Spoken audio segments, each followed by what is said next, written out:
Doctor Shyamprasad Mukherjee ജന്മവാർഷികത്തിൻ്റെ ആഘോഷവേള നടക്കുകയാണ്. അപ്പോൾ അതിൻ്റെ യുവജന സെമിനാറാണ് നമ്മളിന്നിപ്പോൾ ഇവിടെ കണ്ടക്ട് ചെയ്യുന്നത്.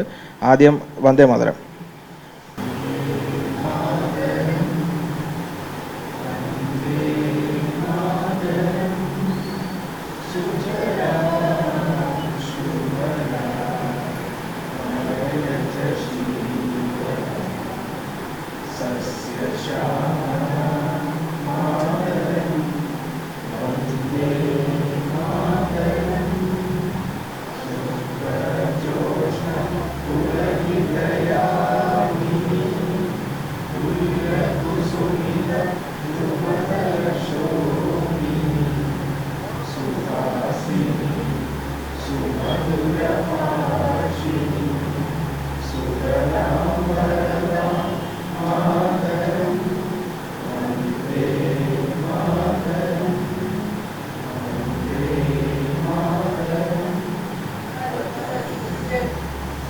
ഈ പരിപാടിയിലേക്ക് സ്വാഗതം അറിയിക്കാനായി നമ്മുടെ യുവമോർച്ച തിരുവനന്തപുരം ജില്ലാ ജനറൽ സെക്രട്ടറി സയ്യിദ് തന്നെ ക്ഷണിച്ചു വന്നു. എല്ലാവർക്കും നമസ്കാരം.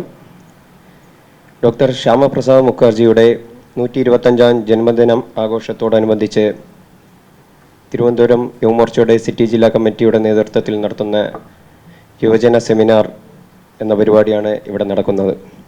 ഈ പരിപാടിയുടെ അധ്യക്ഷപദം അലങ്കരിക്കുന്നത് യുവമോർച്ചയുടെ ജില്ലാ അധ്യക്ഷനായിട്ടുള്ള ശ്രീ വിഷ്ണുവാണ്. വിഷ്ണുവിനെ ഈ പരിപാടിയിലേക്ക് സ്വാഗതം ചെയ്തുകൊള്ളുന്നു. ഈ പരിപാടിയുടെ ഉദ്ഘാടകയും ഭാരതീയ ജനതാ പാർട്ടിയുടെ സംസ്ഥാന ഉപാധ്യക്ഷയുമായിട്ടുള്ള ശ്രീമതി ശ്രീലേഖ മേഡത്തെയും ഈ പരിപാടിയിലേക്ക് സ്വാഗതം ചെയ്തുകൊള്ളുന്നു. ഈ പരിപാടിയുടെ മുഖ്യ പ്രഭാഷണം അവതരിപ്പിക്കാൻ ഇവിടെ എത്തിയിട്ടുള്ള യുവമോർച്ച BJPയുടെ സംസ്ഥാന സെൽ കോ കൺവീനറായിട്ടുള്ള ശ്രീ യുവരാജ് ഗോകുൽ, അദ്ദേഹത്തെയും ഈ പരിപാടിയിലേക്ക് സ്വാഗതം ചെയ്തുകൊള്ളുന്നു. ഈ പരിപാടിയിൽ എത്തിയിട്ടുള്ള ഏറെ പ്രിയപ്പെട്ട എല്ലാവരെയും ഈ യുവമോർച്ച തിരുവനന്തപുരം സിറ്റി ജില്ലാ കമ്മിറ്റിയുടെ പേരിൽ സ്വാഗതം അറിയിച്ചുകൊള്ളുന്നു.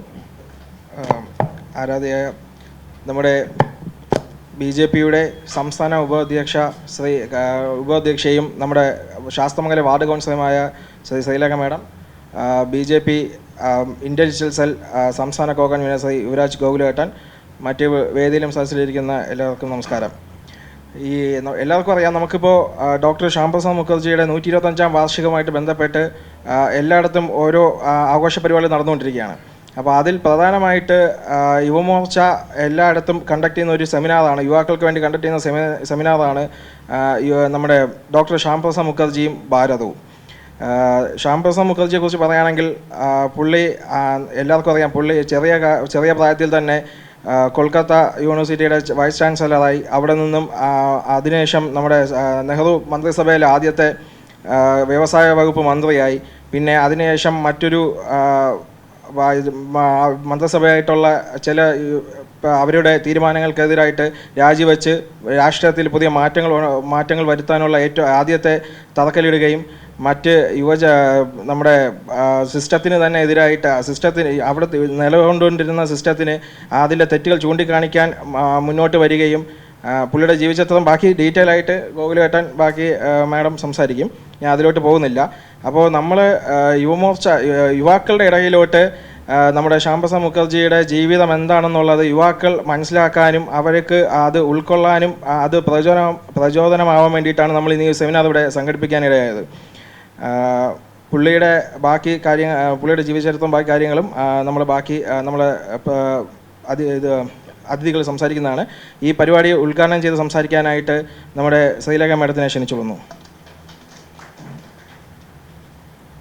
അധ്യക്ഷൻ ശ്രീ K. വിഷ്ണു, ജില്ലാ പ്രസിഡന്റ് യുവമോർച്ച, മുഖ്യ പ്രഭാഷകൻ ശ്രീ യുവരാജ് ഗോകുൽ, പ്രിയപ്പെട്ട യുവമോർച്ച പ്രവർത്തകരെ, കുഞ്ഞുങ്ങളെ, വളരെയധികം സന്തോഷമുണ്ട് ഇന്നിവിടെ ഒരു നല്ല പരിപാടിയിൽ പങ്കെടുക്കാൻ സാധിക്കുന്നതിൽ.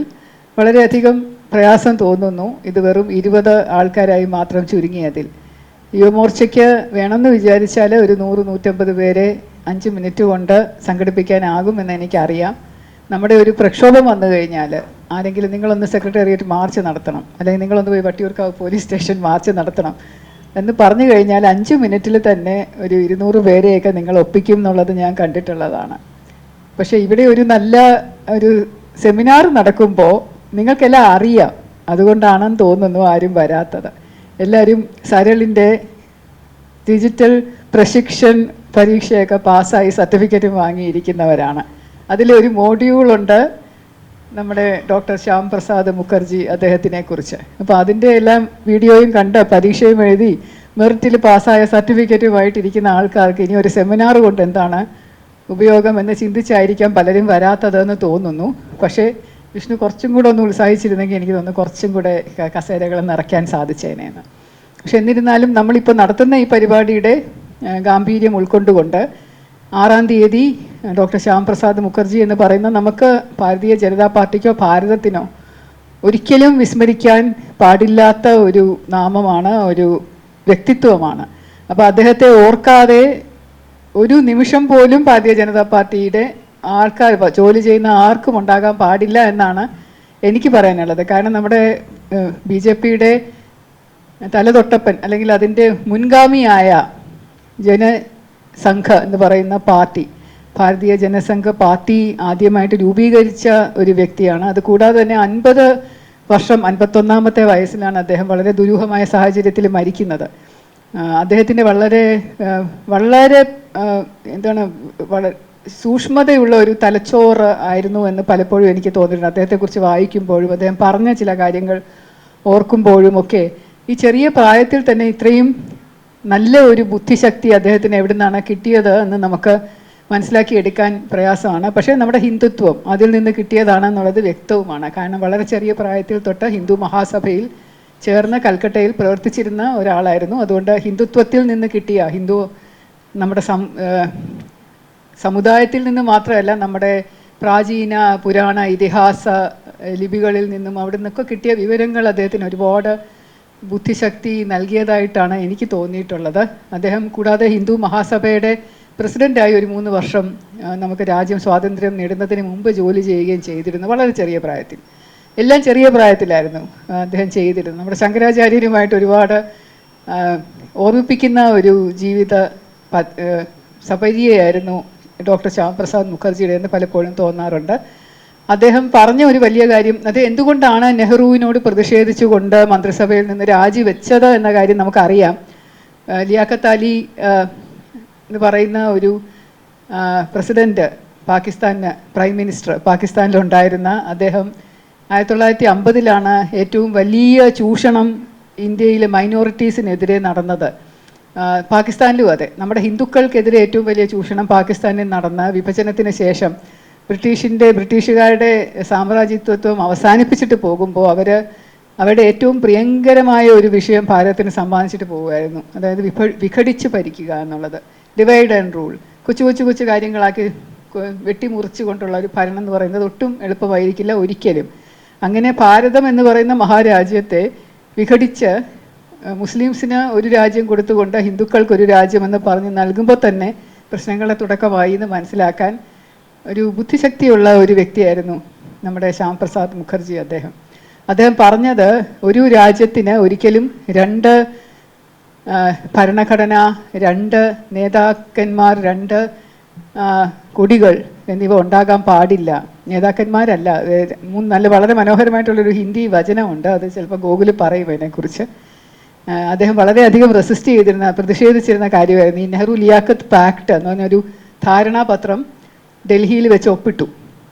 അപ്പോൾ ഒപ്പിട്ടതിൻ്റെ ബേസിസിലാണ് ഏറ്റവും കൂടുതൽ മുസ്ലിംസ് പാകിസ്ഥാനിലേക്ക് പലായനം ചെയ്തതിന് തിരിച്ചു വന്നത് അവർക്ക് തിരിച്ചു വരാൻ ഒരു വഴി ഉണ്ടാക്കി കൊടുക്കുമായിരുന്നു. ഇവിടെ വന്ന് നിങ്ങളുടെ സ്ഥാവര ജംഗമ വസ്തുക്കളൊക്കെ നിങ്ങൾ വിൽക്കാനും നിങ്ങളുടെ സ്ഥലങ്ങളൊക്കെ നിങ്ങൾ വിക്രയം ചെയ്യാൻ വേണ്ടിയിട്ടുമൊക്കെ എന്നുള്ളതാണ് പാക്റ്റിൽ എഴുതിയിരുന്നത്. പക്ഷേ വളരെയധികം പാകിസ്ഥാനിലേക്ക് പോയ മുസ്ലിം ആൾക്കാർ ഭാരതത്തിലേക്ക്, പ്രത്യേകിച്ച് വെസ്റ്റ് ബംഗാൾ, കാശ്മീർ തുടങ്ങിയ മേഖലകളിലേക്ക് പ്രവഹിക്കുകയും അവിടെ വെച്ച് കുറേ അധികം പ്രശ്നങ്ങൾ ഉണ്ടാവുകയും ചെയ്തു. അപ്പോൾ അതിൽ പ്രതിഷേധിച്ചിട്ടാണ് അദ്ദേഹം രാജിവെച്ച് പോയത്.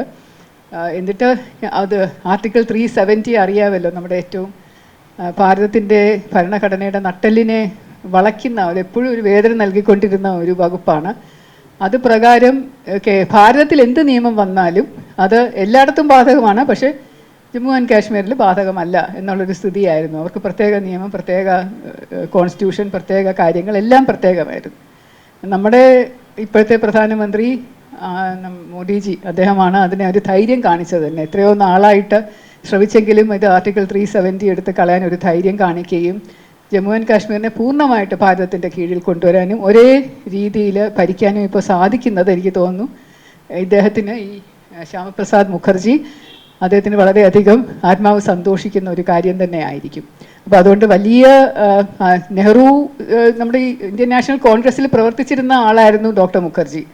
അദ്ദേഹം വെസ്റ്റ് ബംഗാളിൽ ആദ്യം രാഷ്ട്രീയത്തിൽ പ്രവേശിക്കുന്നതും മത്സരിക്കുന്നതും വെസ്റ്റ് ബംഗാൾ സർക്കാരിൻ്റെ കീഴിൽ ജോലി ചെയ്യുമ്പോഴും ഒക്കെ ഇന്ത്യൻ നാഷണൽ കോൺഗ്രസിൻ്റെ അംഗമായിരുന്നു. കാരണം അപ്പോൾ അതേ ഉള്ളൂ, ആദ്യമായിട്ട് ഇന്ത്യൻ നാഷണൽ കോൺഗ്രസ് എന്നുള്ളൊരു പാർട്ടി മാത്രമാണ് ഭാരതത്തിൽ തുടങ്ങിയത്. അപ്പോൾ എല്ലാവരും അതിൽ ആകർഷിതരായിട്ട് അങ്ങോട്ട് പോകുമായിരുന്നു. കാരണം നമ്മുടെ മുഖ്യ കർമ്മം എന്ന് പറയുന്നത് ഭാരതത്തിൽ നിന്ന് ഈ ബ്രിട്ടീഷുകാരെ തുരത്തുക. ക്വിറ്റ് ഇന്ത്യ മൂവ്മെൻറ്റിലൊക്കെ വളരെയധികം പ്രവർത്തിച്ചിരുന്ന വ്യക്തിയായിരുന്നു. പക്ഷേ ഈ ചരിത്രമൊന്നും നമ്മൾ ആരും പഠിക്കുന്നില്ല. ഇപ്പോൾ കേരളത്തിലെ 10ാം ക്ലാസ്സിലെയോ 12ാം ക്ലാസ്സിലെയോ വിദ്യാർത്ഥിനികളോട് ചോദിച്ചു നോക്കിയാൽ ആരാണ് ഡോക്ടർ ശ്യാമപ്രസാദ് മുഖർജി എന്ന് ചോദിച്ചാൽ എത്ര പേര് അതിന് ഉത്തരം തരുമെന്നറിയാമോ? അത് അവർ ആർക്കും അറിയില്ല. കാരണം നമ്മുടെ പാഠ്യപദ്ധതികളിലൊന്നും അത് വച്ചിട്ടില്ല. നമ്മുടെ കേരള SCERT സിലബസിലില്ല അത്. പിന്നെ NCERT സിലബസിനകത്ത് ഉണ്ട് എന്നാണ് എൻ്റെ അറിവ്. പക്ഷേ നമുക്കിത് കേരളത്തിലും കൂടെ വ്യാപകമാക്കുന്ന രീതിയിൽ ഒരു പഠന വിഷയമാക്കി എന്തുകൊണ്ടാണ് ഇത്തരം മഹാരഥന്മാർ നെഹ്റുവിൻ്റെ ഭരണത്തെയും ഒക്കെ എതിരെ പ്രവർത്തിച്ചിരുന്നത് എന്നൊരു അവബോധം ലഭിച്ചാൽ തന്നെ മനസ്സിലാവും എന്തുമാത്രം ദുഷ്കർമ്മങ്ങളാണ് ഈ ഇന്ത്യൻ നാഷണൽ കോൺഗ്രസ് എന്ന് പറയുന്ന പാർട്ടി ഭാരതത്തിൽ ചെയ്യുന്നതാണ്. നിങ്ങളെല്ലാവരും പോയി കാണേണ്ട സിനിമ ദുരന്തർ 1 and 2 കാണണം. അതോടൊപ്പം എമർജൻസിയെക്കുറിച്ച് എമർജൻസി എന്ന് പറഞ്ഞൊരു സിനിമയും ഇറങ്ങിയിട്ടുണ്ട്. അതിനകത്ത് ഇന്ദിരാഗാന്ധിയെ കുറിച്ചൊക്കെ പൊക്കി പറയുന്നുണ്ടെങ്കിൽ പോലും കുറേ അധികം കാര്യങ്ങൾ നമുക്ക് മനസ്സിലാവും. നമ്മൾ എമർജൻസിയുടെ അടിയന്തരാവസ്ഥയുടെ ഒരു 51ാം വാർഷികമാണ് കുറച്ച് നാൾ മുമ്പ് നമ്മൾ ആചരിച്ചത്, 25ാം തീയതി. അതുപോലെ 6ാം തീയതി, ജൂൺ 6ാം തീയതി നമ്മൾ ശ്യാമപ്രസാദ് മുഖർജി അദ്ദേഹത്തിൻ്റെ ജന്മവാർഷികം 225ാം ജന്മവാർഷികം ആഘോഷിക്കുമ്പോൾ നമ്മളെപ്പോഴും മനസ്സിൽ വിടർന്നു വരേണ്ടത് ഒരു വലിയ ഒരു ദേശസ്നേഹത്തിൻ്റെ ഭക്തി, ദേശസ്നേഹം അത് ഉണ്ടാവണം, ദേശഭക്തി ഉണ്ടാവണം, ഭാരതാംബയോടുള്ള ഒരു അമ്മ എന്നുള്ള നിലയിലുള്ളൊരു കൂറും വാത്സല്യവും അതെപ്പോഴും നമ്മൾ കാത്തു സൂക്ഷിക്കണം. നമ്മുടെ ഹിന്ദുത്വം എന്നത് നമ്മൾ മുറുകെ പിടിക്കണം. ഹിന്ദുക്കളായിട്ടുള്ള സകല യുവാക്കളെയും നിങ്ങൾ നമ്മുടെ പ്രസ്ഥാനത്തിനോട് ചേർത്ത് കൊണ്ടുവരാനായിട്ട് ശ്രമിക്കണം. ഇതൊരു വലിയ കാര്യമാണ്. അതിന് വേണ്ടിയിട്ടാണ് ഇപ്പോൾ ഇത്രയധികം പ്രാധാന്യം ഡിജിറ്റൽ ലേണിങ്ങിനും ഇതുപോലെ സരൾ ആപ്പിലൂടെ കിട്ടുന്ന ഈ പ്രശിക്ഷൺ പരിപാടിക്കുമൊക്കെ കേന്ദ്ര സർക്കാർ കൊടുക്കുന്നത്. നമ്മളിപ്പോൾ അതിൻ്റെ സമയമാണ്. നമ്മൾ കൂടുതൽ ആൾക്കാരെ നമ്മുടെ പ്രസ്ഥാനത്തിലേക്ക് കൊണ്ടുവരണം. കാരണം അത് അവരുടെ മിഴി തുറപ്പിക്കലായിരിക്കും. ഇരുട്ടിൽ കിടന്ന വലയുന്ന യുവാക്കളെ വെളിച്ചത്തിലേക്ക് നയിക്കാൻ വേണ്ടി ഇതുപോലെയുള്ള വലിയ വലിയ മഹാന്മാരുടെ ജീവിത കഥകൾ സാധിക്കും. അത് പറഞ്ഞു കൊടുത്താൽ അത് സാധിക്കും എന്ന് മാത്രം ഞാൻ പറഞ്ഞുകൊണ്ട് എനിക്ക് അത്യാവശ്യമായിട്ട് വേറൊരു പരിപാടിക്ക് കൂടെ പോകണം. നമ്മുടെ ശിബിരം നടക്കുകയാണ്. അപ്പോൾ അത് വെമ്പായത്ത് ഒരു പരിപാടിയിൽ പങ്കെടുക്കാനുണ്ട്. അവിടെ എത്താൻ തന്നെ 45 മിനിറ്റ് എടുക്കും. 6 മണിക്കാണ് അതിൻ്റെ ഉദ്ഘാടനം നടക്കേണ്ടത്. അതുകൊണ്ട് എനിക്ക് ഗോകുലിൻ്റെ പ്രസംഗം ഭയങ്കര ഇഷ്ടമാണ് കേൾക്കാൻ. അതിപ്പോൾ ഇപ്രാവശ്യം ഞാൻ മിസ് ചെയ്യും. വേറൊരു അവസരത്തിൽ കേൾക്കാം. അല്ലെങ്കിൽ ഞാൻ വീഡിയോ എടുത്ത് വെച്ച് എനിക്ക് അയച്ചു തന്നാൽ മതി വിഷ്ണു. അപ്പോൾ എല്ലാവർക്കും നന്മ വരട്ടെ, നല്ലത് വരട്ടെ. ഭാരത് മാതാ കി ജയ്. ഡോക്ടർ ശ്യാമപ്രസാദ് മുഖർജിയും ഭാരതവും എന്ന വിഷയം അവതരിപ്പിക്കാനായിട്ട് നമ്മുടെ സംസ്ഥാന BJP സംസ്ഥാന intelligence cell co convener Shri Yuvaraj ഗോകുലിനെ ക്ഷണിച്ചോളുന്നു. ബഹുമാനനായ അധ്യക്ഷൻ ഭാരതീയ ജനതാ യുവമോർച്ചയുടെ തിരുവനന്തപുരം സിറ്റി ജില്ലാ പ്രസിഡന്റ് ശ്രീ വിഷ്ണു, ബഹുമാനിയായ ഉദ്ഘാടക ഭാരതീയ ജനതാ പാർട്ടിയുടെ സംസ്ഥാന ഉപാധ്യക്ഷ ശ്രീമതി ശ്രീലേഖ മാഡം, അപ്പം ഇവിടെ സന്നിഹിതരായിരിക്കുന്ന എല്ലാവർക്കും നമസ്കാരം. ഡോക്ടർ ശ്യാമപ്രസാദ് മുഖർജി വായിച്ച് പഠിക്കേണ്ടതും അറിഞ്ഞു പഠിക്കേണ്ടതുമായിട്ടുള്ളൊരു ഏടാണ്. നമുക്കറിയാം, 52 വയസ്സ് വരെ മാത്രമാണ് അദ്ദേഹം ജീവിച്ചിരുന്നത്. 1901 ജനിച്ചു. 1953 അദ്ദേഹം മരണപ്പെടുകയോ കൊല്ലപ്പെടുകയോ ചെയ്യുന്ന സാഹചര്യം ഉണ്ടായി. അത് മരണപ്പെട്ടതാണോ അത് കൊല്ലപ്പെട്ടതാണോ എന്നുള്ള കാര്യത്തെക്കുറിച്ചിട്ട് ആർക്കും ഇന്നും ധാരണയില്ല. രാഷ്ട്രീയം എന്ന് പറയുന്നത് ഇന്നൊരുപാട് തരത്തിൽ വളരെ മോശമായി ചിത്രീകരിക്കപ്പെട്ടിട്ടുള്ളൊരു വാക്കാണ്. നമ്മുടെ ഒരു ജോലി സ്ഥലത്ത് പോയി കഴിഞ്ഞാൽ തന്നെ നീ ഇവിടെ രാഷ്ട്രീയം കളിക്കരുത് എന്ന് പറയും. കാരണം അതിൻ്റെ അകത്ത് എന്തെങ്കിലും കുഴപ്പങ്ങൾ ഉണ്ടാക്കുകയും കുത്തിത്തിരിപ്പ് ഉണ്ടാക്കുകയും ചെയ്യുമ്പോൾ അതിന് പറയുന്നൊരു പേരാണ് ഇതിൻ്റെ അകത്ത് കയറി രാഷ്ട്രീയം കളിക്കരുത് എന്ന് പറയും. ശരിക്കും അത് അങ്ങനെ ഉപയോഗിക്കപ്പെടേണ്ടുന്ന വാക്കാണോ എന്ന് ചോദിച്ചാൽ അല്ല. രാഷ്ട്രീയം എന്ന് പറയുന്നത് രാഷ്ട്രത്തെ സംബന്ധിക്കുന്നത് എന്താണോ അതിനെയാണ് രാഷ്ട്രീയം എന്ന് പറയുന്നത്. പക്ഷേ നമ്മുടെ കാലാകാലങ്ങളായിട്ടുള്ള രാഷ്ട്രീയക്കാർ അതിനെ പ്രയോഗിക്കുന്ന രീതി കണ്ടിട്ട് ആൾക്കാർ അതിനെ രാഷ്ട്രീയം എന്ന് പറയുന്നത് അത്തരത്തിലൊരു മോശം വാക്കായിട്ട് മാറ്റുന്ന ഒരു സാഹചര്യം ഉണ്ടായിട്ടുണ്ട്. നിലവിലെ രാഷ്ട്രീയം എന്ന് പറയുന്നത് നമുക്കറിയാം, കസേരയ്ക്ക് വേണ്ടിയിട്ടുള്ളൊരു രാഷ്ട്രീയമാണ് പലരും നടത്തിക്കൊണ്ടിരിക്കുന്നത്. നല്ല ചുമതലയുണ്ടെങ്കിൽ ഞാനിതിനകത്തുണ്ട്, നല്ല സ്ഥാനമുണ്ടെങ്കിൽ ഞാനിതിനകത്തുണ്ട്, ഇതൊന്നുമില്ല എന്നുണ്ടെങ്കിൽ ഞാനിതിലില്ല എന്ന് പറയുന്ന ഒരു സാഹചര്യത്തിലേക്ക് കാര്യങ്ങൾ പോയിക്കൊണ്ടിരിക്കുന്ന സാഹചര്യമാണ് നമ്മൾ കണ്ടുകൊണ്ടിരിക്കുന്നത്. ഡോക്ടർ ശ്യാമപ്രസാദ് മുഖർജി ഭാരതത്തിൻ്റെ ആദ്യത്തെ മന്ത്രിസഭയിൽ 1947 മുതൽ 1950 വരെ വരുന്ന ആദ്യത്തെ മന്ത്രിസഭയിൽ അദ്ദേഹം മന്ത്രിയായിരുന്നു. നെഹ്റു മന്ത്രിസഭയിൽ ഒരു മന്ത്രിയായിരുന്നു അദ്ദേഹം. സ്വാഭാവികമായിട്ടും അദ്ദേഹത്തിന് ആ ഒരു തലത്തിൽ തന്നെ തുടരാൻ കഴിയുന്നൊരു സാഹചര്യം ഉണ്ടായിരുന്നു. പക്ഷേ അദ്ദേഹം തിരഞ്ഞെടുത്ത ഒരു വഴി എന്ന് പറയുന്നത് അതിന് രാജിവെച്ച് പോകാൻ വേണ്ടിയിട്ടാണ്. എന്തുകൊണ്ട് എന്ന് ചോദിച്ചാൽ, അദ്ദേഹം നേരത്തെ മാഡം പറഞ്ഞതുപോലെ തന്നെ നെഹ്റു ലിയാഖത്ത് പാക്ട്, ആ നെഹ്റു ലിയാഖത്ത് പാക്റ്റുമായിട്ട് ബന്ധപ്പെട്ടിട്ട് അദ്ദേഹത്തിനുള്ള വിയോജിപ്പുകളുടെ പുറത്താണ് അദ്ദേഹം മന്ത്രിസ്ഥാനം രാജിവെച്ചിട്ട് പോകുന്നത്. ശരിയാണ്, നമ്മുടെ ഭാരതത്തിൽ സർക്കാർ നയത്തിനോട് വിയോജിപ്പുണ്ടായി കഴിഞ്ഞാൽ സ്വന്തം സ്ഥാനം ഉപേക്ഷിച്ച് പോകുവാൻ വേണ്ടിയിട്ട് ആൾക്കാർ തയ്യാറായിരുന്ന ഒരു കാലഘട്ടം ഉണ്ടായിരുന്നു. തനിക്ക് ഈ സ്ഥാനം ആവശ്യമില്ല, പകരം എന്താണ്, എനിക്ക് എൻ്റെ രാഷ്ട്രമാണ് വലുത്, എൻ്റെ രാഷ്ട്രത്തോടുള്ള നിലപാടാണ് എനിക്ക് വലുത് എന്ന് പറഞ്ഞിട്ടാണ് അദ്ദേഹം രാജിവെച്ചിട്ട് പോകുന്നത്. എന്തായിരുന്നു നെഹ്റു ലിയാഖത്ത് പാക്റ്റിൻ്റെ കുഴപ്പമെന്ന് പറയുന്നത്? 1947 ഓഗസ്റ്റ് 15 നേരം പുലരുമ്പോൾ ലോകത്തെ 2 രാജ്യങ്ങളുണ്ടായി. ഒന്ന് ഇന്ത്യയും ഒന്ന് പാകിസ്ഥാനും.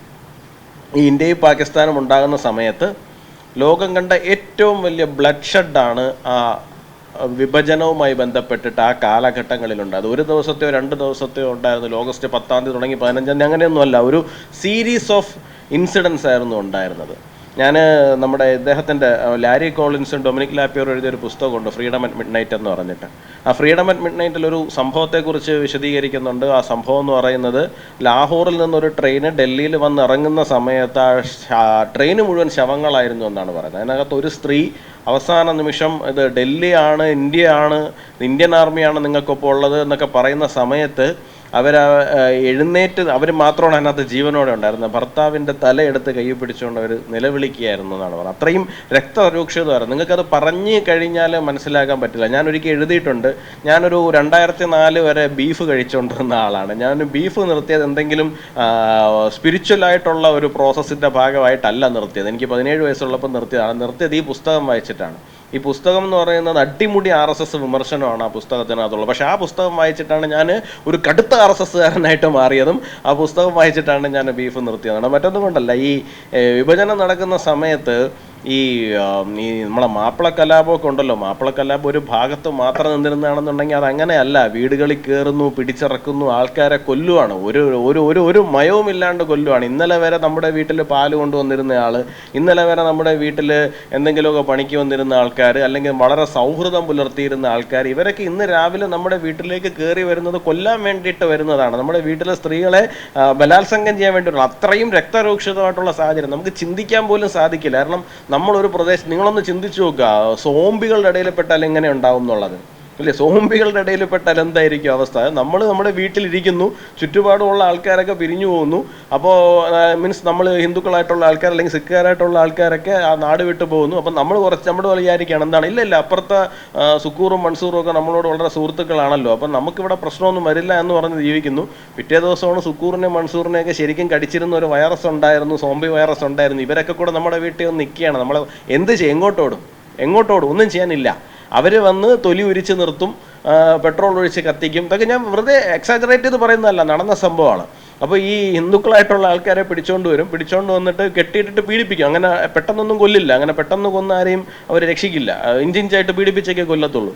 അപ്പോൾ ഈ കൊല്ലുന്ന സമയത്താണ് ഈ കാളയെ കൊണ്ട്, പശുവിനെ കൊണ്ട് നിർത്തിയിട്ട് അതിനെ തൊലി ഉരിക്കും, ജീവനോടെ തൊലി ഉരിക്കും. കാളയെ കൊണ്ട് നിർത്തിയിട്ട് അതിൻ്റെ വൃഷ്ണം ഛേദിച്ച് കളയും. എന്നിട്ട് ആ കാള വേനോണ്ട് ഓടുന്ന സമയത്ത് അതിനെ കമ്പ് കൊണ്ട് കുത്തി തീയിലേക്ക് ഇടും. അതൊക്കെ അവർ തന്നെ എഴുതി വെച്ചിട്ടുള്ള സാധനങ്ങളാണ്. പറഞ്ഞു വന്നതെന്ന് പറഞ്ഞു കഴിഞ്ഞാൽ ഞാൻ വായി നിർത്തിയത് അതുകൊണ്ടാണ്. കാരണം എന്ന് വെച്ച് കഴിഞ്ഞാൽ ഈ ഹിന്ദു എവിടെ പീഡിപ്പിക്കപ്പെടുന്നു അവിടെ ഹിന്ദുവിൻ്റെ പേരിൽ പീഡിപ്പിക്കപ്പെടുന്നുണ്ട് ഈ മൃഗം. അപ്പോൾ പിന്നെ ഞാൻ തന്നെ എന്നെ പിടിച്ച് തിന്നുന്ന ശരിയല്ലല്ലോ എന്ന് വിചാരിച്ചിട്ടാണ് ഞാൻ നിർത്തുന്ന സാഹചര്യമുണ്ട്. അപ്പോൾ ഇത്തരത്തിലുള്ള അതീവ രക്തരൂക്ഷിതമായിട്ടുള്ളൊരു ചരിത്രമാണ് അതിന് പറയാനുണ്ടായിരുന്നത്. അപ്പോൾ ഈ പോയ ആൾക്കാരുടെ ജാതി ഒന്നും അവിടെ വിഷയമായിരുന്നില്ല. നീ നായരാണോ, പുലയനാണോ, ഈഴവനാണോ, ബ്രാഹ്മണനാണോ, ക്ഷത്രിയനാണോ, രജപുത്രനാണോ, മറ്റെന്തെങ്കിലും ആണോ, ഇതൊന്നും അവിടെ വിഷയമായിരുന്നില്ല. നീ കാഫിറാണ് എന്നുള്ളത് മാത്രമായിരുന്നു അവരുടെ മുമ്പിൽ കൊല്ലപ്പെടാൻ വേണ്ടിയിട്ടുണ്ടായിരുന്ന ഒരേ ഒരു യോഗ്യത എന്ന് പറയുന്നത്. അപ്പോൾ അത് ചെയ്തിരുന്ന ഒരു സാഹചര്യം ഉണ്ടായിരുന്നത്. അപ്പോൾ പറഞ്ഞു വന്ന നെഹ്റു ലിയാഖത്ത് പാക്ട് 1950 ഉണ്ടാക്കി വെക്കുമ്പോൾ ആ പാക്ടിൻ്റെ ഒരു മൊത്തത്തിലുള്ളൊരു രൂപം എന്ന് പറയുന്നത് പാകിസ്ഥാനിലുള്ള കുറേ ആൾക്കാർ ആരെയൊക്കെയോ കൊന്നു. അതിന് ഗവൺമെൻറ്റിന് യാതൊരു റെസ്പോൺസും ഇല്ല, ഇപ്പോൾ റെസ്പോൺസിബിലിറ്റി ഇല്ല. ഇപ്പോൾ നമ്മുടെ നാട്ടിലേക്ക് അവരവിടെ നിന്ന് ഭീകരവാദം കയറ്റി അയക്കുന്നുണ്ട്. നമുക്കറിയാം, മുംബൈ താജ് അറ്റാക്ക് ആയിരുന്നാലും ശരി തന്നെയാണ്. നമ്മുടെ നാട്ടിൽ നടന്നുകൊണ്ടിരിക്കുന്ന ഏറ്റവും അവസാനത്തെ ടെററിസ്റ്റ് അറ്റാക്ക് വരെയും പാകിസ്ഥാൻ സ്പോൺസർ ചെയ്ത് വരുന്ന, ISI സ്പോൺസർ ചെയ്ത് വരുന്ന ടെററിസ്റ്റ് അറ്റാക്കുകൾ തന്നെയാണ്. ഇതുപോലെ തന്നെയാണ് അന്നും സംഭവിച്ചിരുന്നത്. കയ്യും കെട്ടി നോക്കി നിൽക്കുമായിരുന്നു, ഒന്നും ചെയ്യില്ല എന്ന് പറയുന്നൊരു സാഹചര്യമായിരുന്നു ഉണ്ടായിരുന്നത്. പക്ഷേ ഈ നെഹ്റു ലിയാഖത്ത് പാക്ട് ഉണ്ടാക്കി വെച്ച് ഇന്ത്യ അതിനകത്ത് ഉടമ്പടിയിൽ ഒപ്പിടുന്ന സമയത്ത് എന്താണ് അവിടെ നമ്മൾ അർത്ഥമാക്കി കൊടുക്കുന്നത്? ഇത്രയേ ഉള്ളൂ. എന്താണ് അത്? പാകിസ്ഥാൻ അതിനകത്ത് പ്രത്യേകിച്ച് റോളൊന്നുമില്ല. പകരം എന്താണ്, വേറെ കുറച്ച് ആൾക്കാരാണ് അത് ചെയ്തത് എന്നുള്ള അവിടെ ഉള്ള കുറേ ആൾക്കാർക്ക് പേരുമില്ല, നാളുമില്ല, ഒന്നുമില്ല എന്ന് പറയുന്നത്. അപ്പോൾ ഇത് ശരിയായ ഒരു ഏർപ്പാടായിരുന്നില്ല. അതുപോലെ തന്നെയാണ് കശ്മീരുമായിട്ട് ബന്ധപ്പെട്ടിട്ട് നേരത്തെ തന്നെ മാഡം പറഞ്ഞതുപോലെ തന്നെ എന്താണ്, ഏക് ദേശ് മേ ദോ നിശാൻ അല്ലേ, 2 കൊടികൾ പാടില്ല, ദോ സംവിധാൻ, 2 ഭരണഘടന, ഇതൊന്നും പറ്റില്ല. ഒരു രാഷ്ട്രമാണെന്നുണ്ടെങ്കിൽ ഒരൊറ്റ കൊടി ഉണ്ടാകണം, ഒരൊറ്റ ഭരണഘടന ഉണ്ടാകണം എന്നുള്ളതായിരുന്നു നമ്മുടെ ശ്യാമപ്രസാദ് മുഖർജിയുടെ നിലപാട് എന്ന് പറയുന്നത്.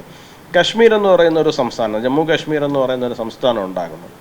ആ ജമ്മു കാശ്മീർ എന്ന് പറയുന്ന സംസ്ഥാനം നമ്മുടെ എല്ലാവരുടെയും ജീവിത കാലഘട്ടങ്ങളിൽ നമ്മൾ കണ്ടിട്ടുള്ളതാണ്. എന്തുമാത്രം ആക്രമണ പരമ്പരകൾക്കാണ് അവിടെ സാക്ഷ്യം വഹിച്ചിട്ടുള്ളതെന്ന്. 1990-കൾ വരെ ത്രിവർണ്ണ പതാക അവിടെ ഉയർത്താൻ വേണ്ടിയിട്ട് പോലും ഇവർ സമ്മതിക്കില്ലായിരുന്നു. ഇപ്പോൾ വലിയ സ്നേഹം ത്രിവർണ്ണ പതാകയോടൊക്കെ പറയുന്നുണ്ട്. Bharatiya Janata party, BJP, RSS ഹിന്ദുത്വവൽക്കരിക്കുകയാണ്, ഭഗവ പതാക, കാവ്യ പതാകയാണ് കൂടുതൽ പ്രാധാന്യം നൽകുന്നതെന്നൊക്കെ പറഞ്ഞ് വലിയ ബഹളം ഇവരുണ്ടാക്കുന്നുണ്ട്. ഈ പറയുന്ന ആൾക്കാരും തന്നെ അവിടെ എന്തുകൊണ്ട് ത്രിവർണ്ണ പതാക കശ്മീരിൽ ഉയർത്തുന്നില്ല എന്നുള്ളതിനെ കുറിച്ചിട്ട് സംസാരിക്കുന്ന ഒരു സാഹചര്യം ഉണ്ടായിരുന്നില്ല. 1990-കളിൽ എനിക്ക് തോന്നുന്നു 93-ലാണ് കശ്മീരിലേക്ക് പോവുകയും അവിടെ ത്രിവർണ്ണ പതാക ഉയർത്തുവാൻ വേണ്ടിയിട്ട്, അതായത് ഇത്രയധികം ഭീകരവാദികൾ അവിടെ താണ്ഡവം ചവിട്ടിക്കൊണ്ടിരിക്കുന്ന സമയത്ത്, ഭീകരവാദികൾ അവിടെ നടമാടിക്കൊണ്ടിരിക്കുകയാണ്. ആ നടമാടിക്കൊണ്ടിരിക്കുന്ന സമയത്ത് ഈ പറയുന്ന എല്ലാ ഭീഷണികളെയും മറികടന്നുകൊണ്ട് അവിടെ എത്തി, അവിടെ ഭാരതത്തിൻ്റെ ത്രിവർണ്ണ പതാക ഉയർത്തിയിട്ട് വന്ന ഒരു മനുഷ്യനുണ്ട്. ആ മനുഷ്യൻ്റെ പേര് നരേന്ദ്രമോദി എന്നാണ്. ആ മനുഷ്യനാണ് ഇന്ന് ഭാരതത്തിൻ്റെ പ്രധാനമന്ത്രിയായിട്ടിരിക്കുന്നത്. ശരിക്കും പറഞ്ഞാൽ അദ്ദേഹം ജോഷിജി ആയിരുന്നു അവിടെ ഉയർത്തേണ്ടിയിരുന്നത്. പക്ഷേ ജോഷിജിക്ക് അന്ന് സാധിച്ചില്ല. പകരം നരേന്ദ്രമോദിജി, അത് കാലത്തിൻ്റെ ഒരു കാവ്യനീതി പോലെയാണ്. അന്ന് അത് ഉയർത്താൻ വേണ്ടിയിട്ടുള്ള നിയോഗം എന്ന് പറയുന്നത്, നമുക്ക് നിയോഗം എന്ന് പറയുന്ന ഒന്നുകൂടി ഉണ്ടാവണമല്ലോ. ആ നിയോഗം ഉണ്ടായിരുന്നത് നരേന്ദ്രമോദിജിക്കായിരുന്നു. ആ നരേന്ദ്രമോദിജി തന്നെ പിന്നീട് കാലത്തിൻ്റെ കാവ്യനീതി പോലെ ഭാരതത്തിൻ്റെ പ്രധാനമന്ത്രിയായിട്ട് വരുന്ന ഒരു സാഹചര്യം ഉണ്ടായി. അപ്പോൾ രാഷ്ട്രീയം എന്ന് പറയുന്നത് നമ്മൾ വെറുതെ ചെയ്യുന്നതല്ല. നമ്മൾ രാഷ്ട്രീയം ചെയ്യുന്നത് ഫോർ എ പർപ്പസ് ആണ് എന്നുള്ള കാര്യത്തെക്കുറിച്ച് കൂടി നമ്മൾ മനസ്സിലാക്കണം. ഇപ്പോൾ കുറച്ച് ആൾക്കാർ CJP എന്നൊക്കെ പറഞ്ഞിട്ട് അല്ലേ, കോക്രോച്ച് ജനതാ പാർട്ടി എന്നൊക്കെ പറഞ്ഞ് കുറച്ച് പാർട്ടികളായിട്ടൊക്കെ പുറത്തിറങ്ങിയിട്ടുണ്ട്. ഈ സാധനം ഒന്നും അൾട്ടിമേറ്റ്ലി വിജയിക്കില്ല. ഞാൻ നിങ്ങളോട് എഴുതി ഒപ്പിട്ട് തരാം, അത് വിജയിക്കില്ല. അത് വേറൊന്നും കൊണ്ടല്ല. BJPയും സംഘപരിവാറും അല്ലെങ്കിൽ അതിന് മുമ്പുണ്ടായിരുന്ന ജനസംഘവും ഒക്കെ രാഷ്ട്രീയം നടത്തിയത് ഈ പറയുന്നത് പോലെ റോസാപ്പൂ ഇതളിൽ ചവിട്ടിയിട്ടൊന്നും അല്ല. റോസാപ്പൂ ഇതളി ചവിട്ടിയിട്ടൊന്നും അല്ല ആരും രാഷ്ട്രീയ പ്രവർത്തനം നടത്തിയത്. പകരം എന്താണ്, ജീവൻ കൊടുത്തും ജീവിതം കൊടുത്തുമാണ് നമ്മൾ രാഷ്ട്രീയ പ്രവർത്തനം നടത്തിയിട്ട് മുമ്പോട്ട് വന്ന ഒരു ശ്യാമപ്രസാദ് മുഖർജി, അതിനുശേഷം ദീൻദയാൽ ഉപാധ്യായ, നമ്മുടെ കേരളത്തിൽ തന്നെ എത്ര പേര് അല്ലേ, നമ്മുടെ കേരളത്തിൽ തന്നെ എത്ര പേര് ജീവൻ കൊടുത്തു, ജീവിതം കൊടുത്തു അല്ലേ. ഇത് ഇത്രയും കൊടുത്തിട്ടാണ് നമ്മൾ ഈ പ്രസ്ഥാനത്തിനെ കെട്ടിപ്പടുത്തിരിക്കുന്നത്. അപ്പോൾ ഏതെങ്കിലും ഒരു ദിവസം എവിടുന്നെങ്കിലും ഇറങ്ങി വന്ന് കാര്യമില്ലാത്തൊരു കാരണവും പറഞ്ഞുകൊണ്ട് ഒരു ബഹളം തുടങ്ങി എന്ന് പറഞ്ഞുകൊണ്ട് അതിനൊന്നും ഒരിക്കലും നിലനിൽപ്പുണ്ടാകാൻ വേണ്ടിയിട്ട് പോകുന്നില്ല. ഈ പ്രസ്ഥാനത്തിൻ്റെ അടിത്തറ കെട്ടിപ്പണിതിരിക്കുന്നത് ത്യാഗത്തിലാണ്. ഈ പ്രസ്ഥാനത്തിൻ്റെ അടിത്തറ കെട്ടിപ്പണിതിരിക്കുന്നത് ത്യാഗത്തിലാണ്. ആ ത്യാഗം എന്ന് പറയുന്നത് എന്താണ്? ഇപ്പോൾ നേരത്തെ പറഞ്ഞതുപോലെ തന്നെ ശ്യാമപ്രസാദ് മുഖർജിയെ പോലെ ഒരാൾ അദ്ദേഹത്തിൻ്റെ മന്ത്രിപദം ഉപേക്ഷിച്ചിട്ട് ഇറങ്ങിപ്പോവാണ്. ഇറങ്ങിപ്പോയിട്ട് അദ്ദേഹം എന്താണ് ചെയ്യുന്നത്? അദ്ദേഹം വീണ്ടും മറ്റൊരു അധികാര സ്ഥാനത്തേക്ക് എത്തിപ്പെടുകയോ അല്ലെങ്കിൽ മറ്റാരെങ്കിലും എന്തെങ്കിലും ഓഫർ ചെയ്ത് അവിടെ എത്തിപ്പെടുകയോ അല്ല ചെയ്യുന്നത്. പകരം എന്താണ്, അദ്ദേഹം പോയിട്ട് അദ്ദേഹത്തിൻ്റെ നിലപാടിൽ ഉറച്ചു നിന്നുകൊണ്ട് അദ്ദേഹം ജനസംഘം പോലൊരു രാഷ്ട്രീയ പ്രസ്ഥാനം ആരംഭിക്കുന്നു. ആ ജനസംഘം രാഷ്ട്രീയ സ്വയംസേവക സംഘവുമായിട്ട് ചേർന്ന് പ്രവർത്തിക്കാൻ വേണ്ടിയിട്ട് തയ്യാറാകുന്നു. അദ്ദേഹം എന്ത് നിലപാടിൻ്റെ പേരിലാണോ രാജിവെച്ചത്, ആ നിലപാടിൻ്റെ പേരിൽ അദ്ദേഹം പ്രതിഷേധങ്ങളുമായിട്ട് മുമ്പോട്ട് പോകുന്നു. അദ്ദേഹം ജമ്മു കശ്മീരിലേക്ക് തന്നെ അദ്ദേഹത്തിൻ്റെ പ്രതിഷേധങ്ങളുമായിട്ട് കടന്നു പോകുന്നു. അദ്ദേഹം അറസ്റ്റ് ചെയ്യപ്പെടുന്നു. അറസ്റ്റിൽ വെച്ചിട്ട് അദ്ദേഹം ശ്രീനഗറിൽ വെച്ചിട്ട് തടവിൽ വെച്ചിട്ട് അദ്ദേഹം കൊല ചെയ്യപ്പെടുകയാണ്. ഇന്നും അദ്ദേഹത്തിൻ്റെ മരണകാരണം എന്താണ് എന്നുള്ളതിനെ കുറിച്ചിട്ട് കൃത്യമായിട്ടൊരു ധാരണയില്ല. അത് അന്വേഷിക്കേണ്ട ഗവൺമെൻറ് തൊട്ട് അന്വേഷിച്ചിട്ടുമില്ല. ശ്യാമപ്രസാദ് മുഖർജിക്ക് മാത്രമായിരുന്നു എതിരഭിപ്രായം ഉണ്ടായിരുന്നത്? ശ്യാമപ്രസാദ് മുഖർജിക്ക് മാത്രമായിരുന്നു എതിരഭിപ്രായം ഉണ്ടായിരുന്നത്? ഇവിടെ വലിയ അംബേദ്കറിസ്റ്റുകളുണ്ട്. എന്തായിരുന്നു ഡോക്ടർ BR അംബേദ്കറിൻ്റെ നിലപാട്? അംബേദ്കർ എന്തിനാ രാജിവെച്ചു പോയത് നെഹ്റു മന്ത്രിസഭയെന്ന്? നമ്മളെ ആ ചരിത്രം പ്രോപ്പറായിട്ട് പഠിപ്പിക്കുന്നില്ല. ഇപ്പോൾ മാഡം നേരത്തെ പറഞ്ഞതുപോലെ തന്നെ ചരിത്രം പഠിക്കുന്നില്ല. ശ്യാമപ്രസാദ് മുഖർജിയെ പഠിക്കുന്നില്ല എന്ന് പറയുന്നത് പോലെ തന്നെ ഡോക്ടർ BR അംബേദ്കറിനെയും പഠിക്കുന്നില്ല നമ്മൾ. BR അംബേദ്കറിനെ എത്ര പേര് പഠിക്കുന്നുണ്ട്? BR അംബേദ്കർ എഴുതിയൊരു പുസ്തകമുണ്ട്, Pakistan or partition of India എന്ന് പറഞ്ഞിട്ട് അദ്ദേഹം എഴുതിയൊരു പുസ്തകമുണ്ട്. ആ പുസ്തകം എത്ര പേര് വായിച്ചിട്ടുണ്ടാവും? ആ പുസ്തകത്തിന് കേരളത്തിൽ എത്രമാത്രം പോപ്പുലാരിറ്റി ഉണ്ടാവും? വലിയ വായനയുടെ ആൾക്കാരാണ്, എന്തോ വായിച്ച് തകർക്കുന്നു എന്ന് പറയുന്ന ആൾക്കാരാണ് ഇടതുപക്ഷ ബുദ്ധിജീവികൾ ചമഞ്ഞ് നമുക്കിടയിൽ ഇരിക്കുന്നത്. ഈ അംബേദ്കറിനെ എടുത്ത് ഉപയോഗിക്കുന്ന നമുക്കെതിരെ എന്തെങ്കിലും പറയാൻ വേണ്ടിയിട്ട് മാത്രമാണ്. അംബേദ്കർ അങ്ങനെ ഇങ്ങനെയൊന്നും കാര്യമാത്രം പ്രസക്തമായിട്ട് നമുക്കെതിരായിട്ടൊന്നും പറഞ്ഞിട്ടില്ല. ശരിയാണ്, ആ കാലഘട്ടത്തിൽ നിലനിന്നിരുന്ന ജാതി സംവിധാനത്തിനെ കുറിച്ചിട്ട് അദ്ദേഹം പറഞ്ഞിട്ടുണ്ട്. ആ ജാതി സംവിധാനം തകരേണ്ടതാണെന്നുള്ളതിനെ കുറിച്ചിട്ട് അദ്ദേഹം പറഞ്ഞിട്ടുണ്ട്. അദ്ദേഹത്തിന് RSSുമായിട്ടുണ്ടായിട്ടുള്ള ഒരു അഭിപ്രായ വ്യത്യാസം എന്ന് പറയുന്നത്, നിങ്ങൾ പറയുന്നതൊക്കെ ശരിയാണ്, പക്ഷെ നിങ്ങൾ ഈ ചെയ്യുന്ന കാര്യം പ്രാവർത്തികമാകാൻ വേണ്ടിയിട്ട് ഒരുപാട് സമയമെടുക്കും. നിങ്ങൾക്ക് സംഘടന എന്നുള്ള നിലയിൽ അതിൻ്റെ സമയം ഉണ്ടാവും, പക്ഷെ വ്യക്തി എന്നുള്ള നിലയിൽ എനിക്ക് അത്രയും ആയുസില്ല. അതുകൊണ്ട് എനിക്കിപ്പോൾ തൽക്കാലം അതിൻ്റെ കൂടെ നിൽക്കാൻ പറ്റില്ല എന്നുള്ളത് മാത്രമായിരുന്നു അദ്ദേഹത്തിന് നമ്മളോടുണ്ടായിരുന്ന പ്രത്യക്ഷമായിട്ടുള്ള ഒരു വിയോജിപ്പ് എന്ന് പറയുന്നത്. വിയോജിപ്പ് എന്നല്ല, ഒരു അഭിപ്രായ വ്യത്യാസം എന്ന് പറയുന്നത്. കാരണം നമ്മൾ കുറച്ച് സ്ലോ ആൻഡ് സ്റ്റഡി ആയിട്ടാണ് പോകുന്നത് എന്നുള്ളത് മാത്രമേ ഉള്ളൂ. പറഞ്ഞതുപോലെ തന്നെ 100 വർഷങ്ങൾ കൊണ്ട് നമ്മൾ ആ വിഷയത്തിനകത്ത് ഒരുപാട് പരിഹാരങ്ങൾ കണ്ടെത്തുവാനും മുമ്പോട്ട് പോകുവാനും വേണ്ടിയിട്ട് സാധിച്ചിട്ടുണ്ട്. പക്ഷേ അംബേദ്കർക്ക് ഇസ്ലാമിസ്റ്റുകളോട് എന്തായിരുന്നു അഭിപ്രായം ഉണ്ടായിരുന്നത്? അംബേദ്കർക്ക് എന്തായിരുന്നു കമ്മ്യൂണിസ്റ്റുകളോട് അഭിപ്രായം ഉണ്ടായിരുന്നത്? ഇതിനെക്കുറിച്ചിട്ട് നമ്മൾ പഠിക്കുന്നുണ്ടോ? ഇതിനെക്കുറിച്ചിട്ട് എത്ര പേരെ പഠിക്കാനും വേണ്ടിയിട്ട് തയ്യാറാകുന്നുണ്ടെന്നുള്ള കാര്യം നോക്കണം. ശരിക്കും പറഞ്ഞാൽ RSSനെ സംബന്ധിച്ചിടത്തോളം പാർട്ടീഷനെതിരായിരുന്നു. പാർട്ടീഷൻ സംഭവിക്കാൻ പാടില്ല എന്നുള്ളതായിരുന്നു. പാർട്ടീഷനെ അനുകൂലിച്ച ഒരാളായിരുന്നു ഡോക്ടർ BR അംബേദ്കർ. പക്ഷെ അംബേദ്കർ അനുകൂലിച്ചത് കോൺഗ്രസോ അല്ലെങ്കിൽ മുസ്ലിം ലീഗോ ആവശ്യപ്പെട്ട അവസ്ഥയിലായിരുന്നില്ല. അംബേദ്കർ പറഞ്ഞതെന്ന് പറഞ്ഞു കഴിഞ്ഞാൽ, ഒരു രാജ്യത്ത് ജീവിക്കുന്ന ആൾക്കാരെ സംബന്ധിച്ചിടത്തോളം അവർക്കൊരു പരസ്പരം ഉണ്ടാകേണ്ട ഒരു ബോണ്ടുണ്ട്. പരസ്പരം ഞാൻ നിൻ്റെതാണെന്നും നീ എൻ്റെതാണെന്നും ഇതെല്ലാം നമ്മുടേതാണെന്നും ഉള്ള ഒരു പരസ്പരം ബോണ്ടിങ് ഉണ്ടാകേണ്ടതാണ്. അപ്പോഴാണ് ഒരു ദേശീയത എന്ന് പറയുന്ന വികാരം ഉണ്ടാവുക. അത് പരസ്പരം ഉണ്ടെങ്കിൽ മാത്രമാണ് ഒരു രാഷ്ട്രം നിലനിൽക്കുക. അദ്ദേഹം പറഞ്ഞതനുസരിച്ചിട്ട് മുസ്ലിം വിഭാഗത്തിനെ സംബന്ധിച്ചിടത്തോളം അങ്ങനെ ഒരു സാധനമേ ഇല്ല എന്നാണ് അദ്ദേഹം എഴുതി വച്ചിരിക്കുന്നത്.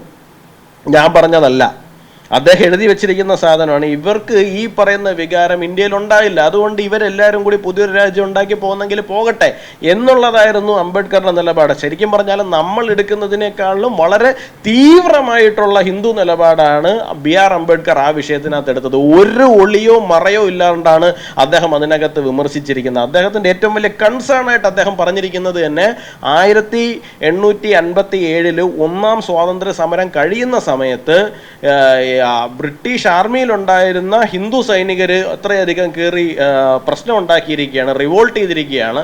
അതിനുശേഷം ഹിന്ദുക്കളെ വിശ്വാസത്തിലെടുക്കാൻ വേണ്ടിയിട്ട് ബ്രിട്ടീഷുകാർ തയ്യാറാകുന്നില്ല. അതുകൊണ്ട് തന്നെ ഇന്ത്യൻ ആർമിയിൽ, ആ സമയത്ത് ബ്രിട്ടീഷുകാരുടെ സമയത്തുള്ള ഇന്ത്യൻ ആർമിയിൽ, ബ്രിട്ടീഷ് ഇന്ത്യൻ ആർമിയിൽ സൈനിക വിഭാഗത്തിലിരിക്കുന്നത് കൂടുതലും മുസ്ലിങ്ങളാണ്. അപ്പോൾ അതുകൊണ്ട് തന്നെ പാർട്ടീഷൻ ഉണ്ടായി കഴിയുമ്പോൾ ആ ഭാഗത്തൊക്കെ നമുക്ക് ബുദ്ധിമുട്ടുണ്ടാകും.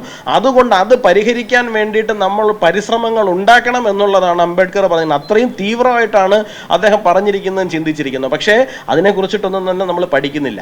അംബേദ്കറും രാജിവെച്ച് പോയ ആളാണ് നെഹ്റു മന്ത്രിസഭയിൽ നിന്ന്. എന്തുകൊണ്ടാണ് അദ്ദേഹം രാജിവെച്ച് പോയിരിക്കുന്നത്?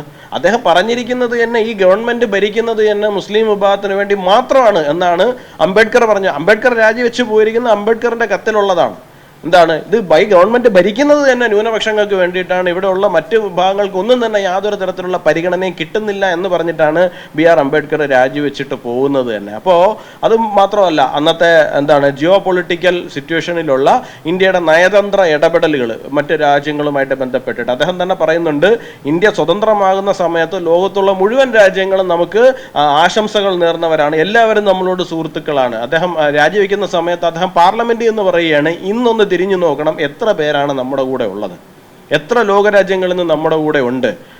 ജവഹർലാൽ നെഹ്റു എന്ന് പറയുന്ന മനുഷ്യൻ അമ്പേ പരാജയപ്പെട്ടു പോയി എന്നാണ് അംബേദ്കർ പറഞ്ഞിട്ടുള്ളത്. പക്ഷേ ഇതൊന്നും തന്നെ നമ്മളെ പഠിപ്പിക്കുന്നില്ല എന്നുള്ളതാണ്. അപ്പോൾ ശ്യാമപ്രസാദ് മുഖർജിയെ നമ്മൾ പഠിക്കുന്നില്ല, അംബേദ്കറെ ഒട്ട് നേരെ പഠിപ്പിക്കുന്നതുമില്ല. അവർക്ക് എന്താണോ നമ്മൾ പഠിക്കണമെന്ന് ആവശ്യമുള്ളത് അത് മാത്രം നമ്മളെ പഠിപ്പിച്ച് ഒരു വഴിക്ക് കൂടി പറഞ്ഞു വിടുന്നു എന്നുള്ളതാണ്.